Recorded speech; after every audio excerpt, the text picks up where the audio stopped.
effectively by involving those of us in the front lines more regularly in decision making. This week, our department's Food and Drug Administration will announce that more than 150 antiretroviral drugs are now available through PEPFAR. The statement that we don't have the scientific basis to implement is no longer valid. We do. That's the point. The critical question is, what's going to happen? Because this will not happen spontaneously. The AIDS disease is caused by a virus, but the AIDS epidemic is not. The AIDS epidemic is fueled by stigma, by hate, by misinformation, by ignorance, by indifference. We need more humanity, more love if we're going to end AIDS. This is where I was born to be, I feel like, and I'm not saying that HIV is the best thing that happened to me, but in a way it is, because it began to change my perspective, and it began to change the way I relate to people, and I wouldn't have shared my story if I didn't want to instill hope. The Global Versus Risk was to be an opportunity for people in the community, and community I mean globally, to really be celebratory, to have the opportunity to network, to exchange, to celebrate, but also remember the people that we've lost, the people who are still struggling, and use all of that energy to really figure out a way forward.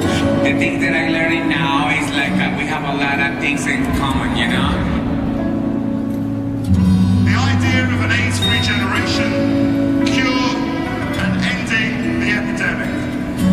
But we must not let these ambitious and hopeful visions cloud what is a crisis that faces millions of people today.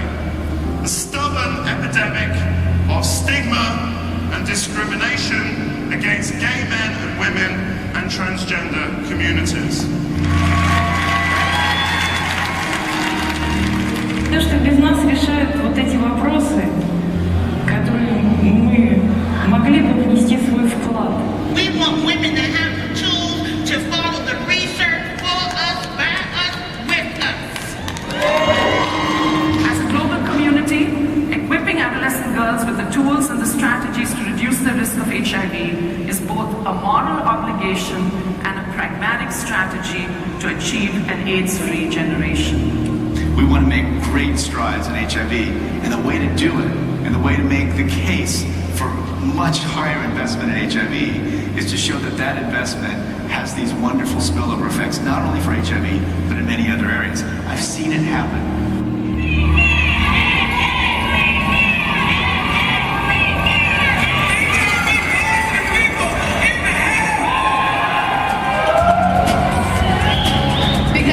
Living with HIV for 24 years, it's really important for us to get out and be vocal about what's happening with HIV and let people know that we can all be part of the solution to fight HIV.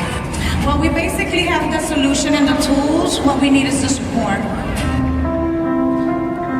Listen to my words. We can end AIDS. This time, together, we will end AIDS. This opportunity will evaporate